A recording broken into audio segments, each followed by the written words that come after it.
Salut les gens, bienvenue sur la chaîne All Passion, bienvenue dans le Sud. Alors nous voici réunis dans l'épisode final de ce projet de réparation d'un robot piscine. Alors dans la vidéo précédente, je t'avais montré un peu le circuit électrique que j'allais faire et puis je t'avais montré la programmation de l'Arduino. Tiens d'ailleurs si tu n'as pas vu la vidéo, je te conseille d'aller la voir. Et puis maintenant on va s'attaquer à tout implanter dans ce boîtier de commande, de réaliser les essais à vide du robot et puis ensuite d'aller faire un essai dans le bassin en réel. Allez, c'est parti! Alors c'est parti, dans un premier temps je commence par démonter la carte électronique située à l'intérieur du bloc de commande et ensuite de démonter la prise du câble qui fait la liaison avec le robot. Je décide de conserver, tu sais, les deux câbles que j'avais déjà identifiés dont je vais me servir pour alimenter le moteur de la turbine, pour ensuite couper les petits câbles qui étaient reliés sur les deux autres pinoches de cette prise pour y souder deux autres câbles pour l'alimentation du moteur de déplacement. Je te rappelle que j'avais déjà identifié les pinoches de cette prise dans la première vidéo de ce projet. Tiens, si tu l'as pas vu, je te remets le lien en haut à droite. Et ensuite, je remonte tout simplement la prise sur le boîtier de commande.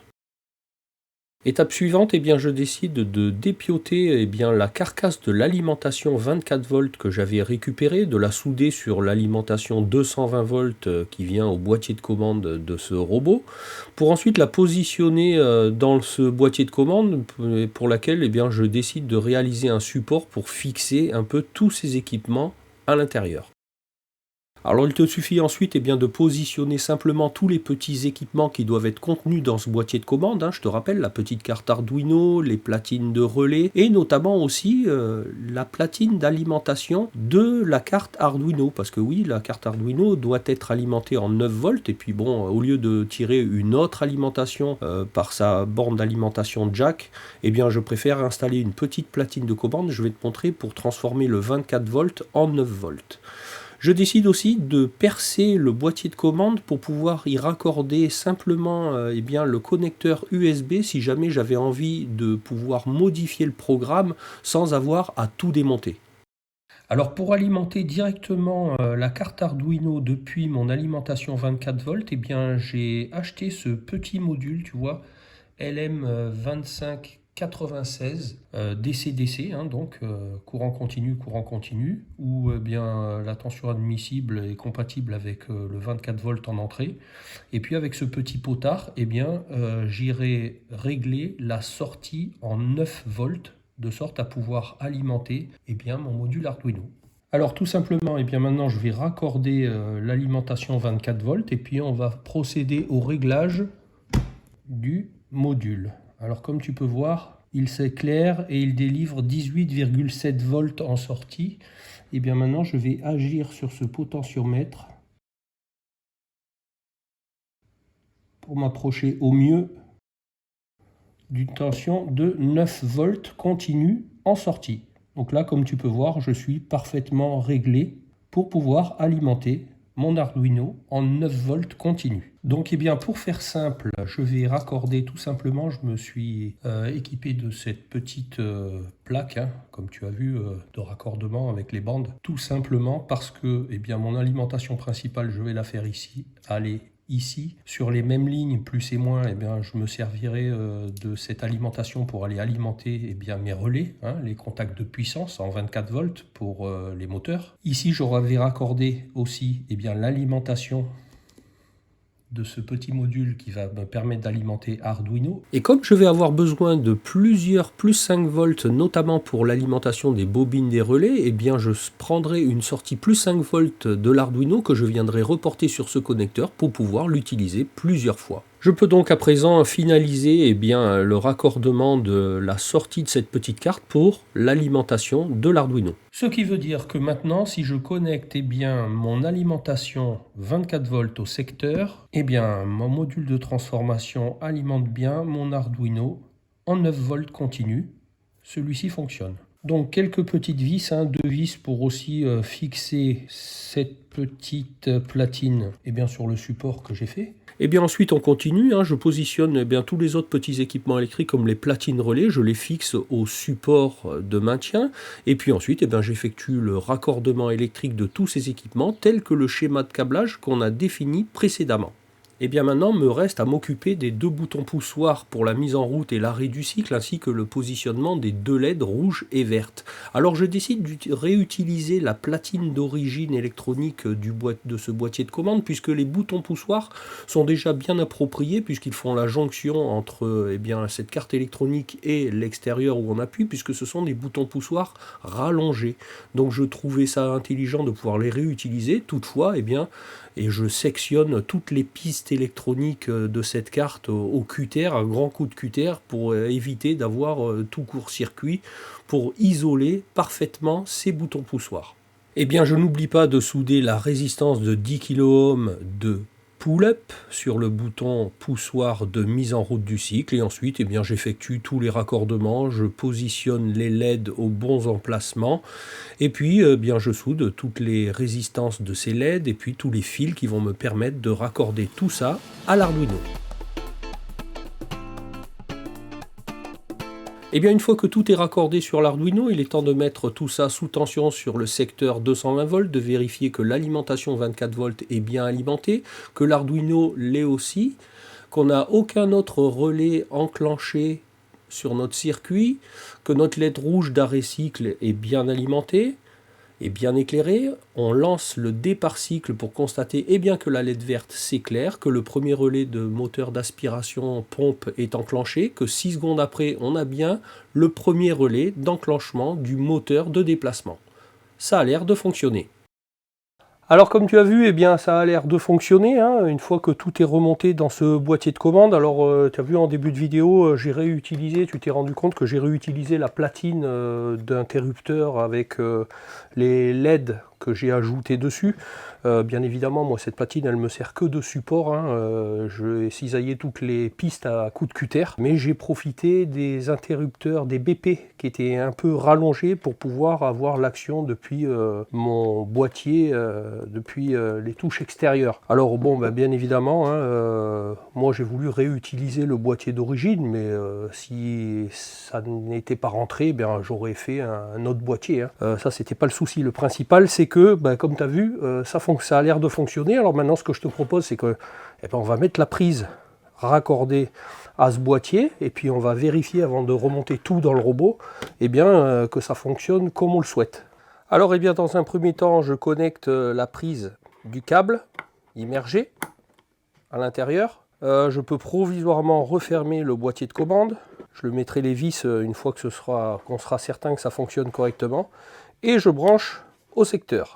Alors comme tu peux voir, on a bien le témoin de fonctionnement et cycle à l'arrêt avec la LED rouge. Et maintenant, si je démarre le cycle normalement, ce moteur-là doit se mettre en route. Patienter 6 secondes avant de faire tourner dans un sens ce moteur. Et ensuite, patienter un temps aléatoire compris entre, je te rappelle, 40 secondes et 80 secondes avant d'inverser le sens de rotation de ce moteur. Et celui-là ne doit jamais s'arrêter. Je pourrai interrompre le cycle par le bouton OFF. Alors c'est parti. Effectivement, la LED verte se met bien en service, le moteur tourne et on démarre ensuite ce moteur dans un sens. Une pause à l'arrêt et on retourne dans l'autre sens. Une pause et la rotation dans l'autre sens, et ce, pour un fonctionnement de 70 boucles pour approximativement 2 heures, 2 heures et demie de travail. On verra l'utilisation. Je teste maintenant le bouton stop, bouton rouge, ça réinitialise mon cycle, et si je relance mon cycle, la pompe se met en route, une tempo de 6 secondes avant de démarrer le moteur dans un sens. Stop, ça a l'air de fonctionner correctement. Alors comme tu l'as vu dans la vidéo, j'ai choisi de faire un trou à l'arrière du bloc pour pouvoir accéder facilement à la prise USB de l'Arduino, de sorte à pouvoir peaufiner éventuellement les temps de fonctionnement sans avoir à redémonter le boîtier, sortir l'Arduino, etc. Ça sera beaucoup plus simple comme ça pour pouvoir peaufiner les réglages. Bon, on suit le procédé inverse en remettant le bloc moteur à l'intérieur du coffre. On va pouvoir évidemment remettre l'arbre à poulie avec la goupille à l'intérieur. On va bien évidemment remettre l'arrêtoir de câble, de sorte à ne pas tirer sur le câble. Je te rappelle, ça c'est lorsque tu tires sur le robot, et bien ça tire la carcasse et pas le câble directement sur le bloc moteur. Voilà, tout simplement. Et puis au retour, et bien tout simplement, comme à l'aller, et bien on positionne les courroies, la chenille.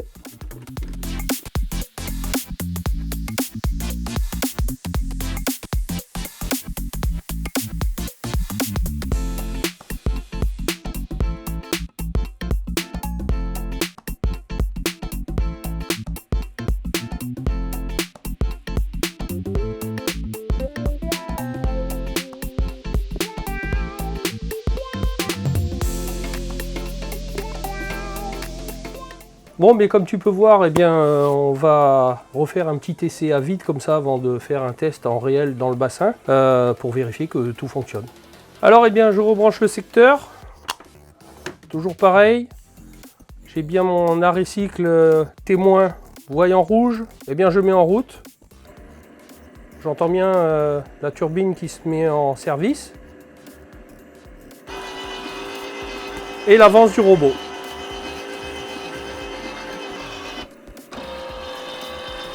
Et l'inversion du sens de marche des chenilles. Bon, ça a l'air de fonctionner. Ma seule inquiétude qui persiste, eh bien, c'est que au niveau du moteur de la turbine, tu as vu qu'à l'origine, on avait vu qu'il était alimenté, enfin qu'il était prévu pour tourner en 26 volts et demi et que la platine de commande initiale délivrait du 28 volts. Bon, moi je le fais tourner en 24. Alors, est-ce que elle sera tout de même assez puissante pour aspirer correctement?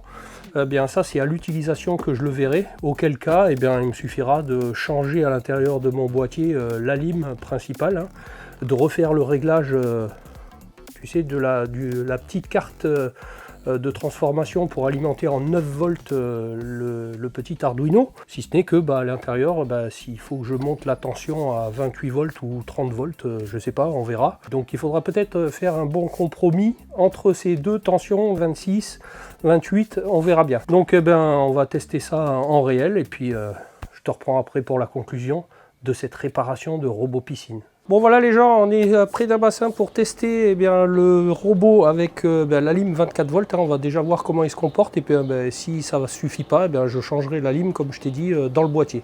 Allez, on le met à l'eau, c'est parti. Allez, c'est parti, on appuie sur le bouton, on regarde la turbine, comment ça se comporte, la petite tempo de 6 secondes et le démarrage des chenilles dans un sens.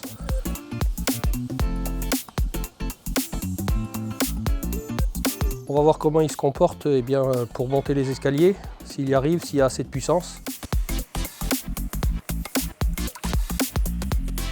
Et pour l'instant, ça a l'air d'aller.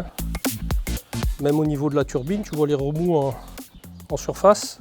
Et là, inversion de sens. On va voir comment ça va se comporter quand il va grimper à une paroi. Allez, on attaque la grimpette sur une paroi. Alors bon, là je pense qu'il y a mes mousses aussi qui sont un peu fatiguées, qu'il faudra que je remplace, mais quand même on dirait qu'il a un peu du mal à grimper jusqu'en haut. Allez, une nouvelle petite grimpette pour finaliser. En tout cas, il a l'air d'être bien plaqué et je pense que ce qui lui manque c'est le grip, mais non, il arrive quand même pour le nettoyage de la ligne d'eau. Il lui manque peut-être un peu de peps.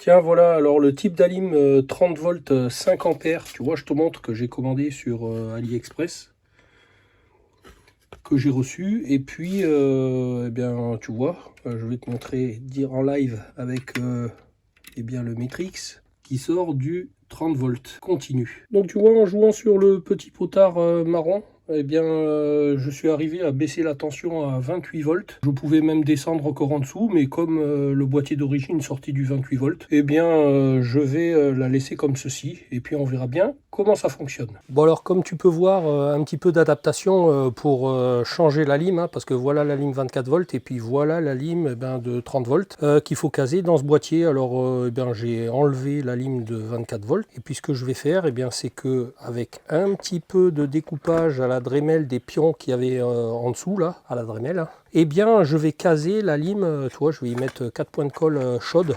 Et puis je vais la caser en dessous comme ceci. Ça rentrera parfaitement. Et ça, avec, je vais y mettre 4 points de colle chaude. Et puis je recollerai ça dessus. Et l'affaire sera jouée. Et bien suite à changement d'alim, je m'attendais à devoir régler la petite platine d'alim de l'Arduino. Alors tu vois, j'avais enlevé la prise jack qui alimentait l'Arduino. Et puis en mesurant la tension justement de sortie, eh bien je m'aperçois que de passer de 24 à 28 volts, eh bien toujours 9 volts en sortie continue. Donc c'est parfait. Mais il valait quand même mieux vérifier. Alors on va se refaire un petit essai, tu vois, j'ai mis le robot à l'envers, et puis bon, on va écouter un peu le bruit que ça fait, ça devrait tourner peut-être sûrement un peu plus vite. Alors écoute, je mets en marche. Alors oui, je sais pas si tu entends, mais... Alors oui, j'ai l'impression que les rouleaux tournent un peu plus vite. Et en tout cas que la turbine est un peu plus puissante. En tout cas, ça a l'air de fonctionner comme avant, enfin comme avant, donc un peu plus rapidement, avec peut-être un peu plus de puissance aussi sur la turbine. Écoute, eh bien, on va faire l'essai dans le bassin. Ah oui, je te montre. Eh bien, tu vois, comme j'ai changé d'alim, eh bien forcément, le trou du port USB de l'Arduino ne tombait pas au même endroit, puisque la lime est en dessous. Donc, eh ben, j'ai percé cette fois-ci le capot. Donc, toi, tu ne feras pas la même erreur, hein, puisque d'entrée, tu mettras une lime de 30 volts réglée à 28. Et puis, tu feras le trou au bon endroit pour le port USB. Allez, c'est parti pour l'essai version 2 avec la lime de 28 volts. Alors, on voit déjà qu'au niveau turbine, ça envoie davantage. Et puis, eh ben, on va tester déjà dans un premier temps la grimpette pour voir si ça se passe mieux. Je dirais que les rouleaux tournent déjà un peu plus vite, et il est un peu plus vite en haut par rapport à tout à l'heure, et il a exactement le même fonctionnement qu'avant, avec le déplacement le long de la ligne d'eau, avec cet effet de rebond comme il avait précédemment. Donc ça a l'air plutôt concluant avec cette alim plutôt qu'avec une alim de 24 volts, alim de 30 volts où tu baisses le potard à 28, tu peux faire ça d'entrée. J'ai l'impression qu'on est plus proche du fonctionnement initial, avec la vitesse de déplacement initiale. Bon, peut-être que j'augmente les temps. Je vais le laisser un peu travailler, voir un peu comment il se comporte. Je remercie en tout cas mon poteau Guigui, tu vois, qui m'a prêté son bassin parce qu'il a été plus courageux que moi. Il se cache là-bas, il veut pas. Il a été plus courageux que moi pour débâcher sa piscine. Hein. Moi, c'est pas encore fait. En tout cas, maintenant, je suis prêt, t'as vu. Alors, faut pas avoir peur. Allez, je regarde un peu comment il se comporte pendant une paire de minutes ou une paire de dizaines de minutes, le temps qu'on boive un coup. Et puis je te fais la conclusion. Et ben voilà les gens, et bien j'espère que ce projet en plusieurs épisodes t'aura permis peut-être, si toi aussi tu as un robot en panne que tu as remisé quelque part avec l'espoir d'un jour de pouvoir le réparer, et bien que ça t'aura donné envie de le faire, hein. T'as vu, c'était encore pas bien compliqué. Bon, moi je me suis mis à l'Arduino il y a encore, au moment où je tourne cette vidéo, il y a une quinzaine de jours, et ben j'avais que entendu parler de Arduino. Donc bon, bah, t'as vu, c'est pas si compliqué que ça. En tout cas, et puis si toi tu veux pas te prendre la tête, eh bien je te remets en fin de vidéo des screens du schéma de câblage que j'ai réalisé, du programme tel que moi je l'ai conçu. Alors s'il y a des pros de l'Arduino dans la communauté, je compte sur vous pour me dire si j'ai bien fait, si j'aurais pu mieux faire, hein. Moi je suis ouvert à tout, sans aucun problème, hein. Je demande qu'à apprendre. En tout cas, moi je te partage ce que j'ai fait et puis j'espère que ça va t'aider. Alors si ce projet t'a plu, je compte sur toi pour me le témoigner, à me le dire dans les commentaires, à partager la vidéo parce que tu vois, ça peut aussi aider quelqu'un que tu connais. Si tu n'es toujours pas abonné à la chaîne, je t'invite à le faire, puis surtout d'activer la cloche avec toutes les notifs pour ne pas manquer la sortie des prochaines vidéos. Tu peux me suivre aussi sur Instagram où je te poste d'autres contenus. Je te remets dans la description tout ce que j'ai utilisé, hein, les Arduino, les composants, etc. Tu peux toujours aussi aller checker mes anciennes vidéos, tu pourras trouver ça utile, divertissant, enrichissant. Et moi je te dis à bientôt pour une prochaine vidéo. Allez, salut les gens!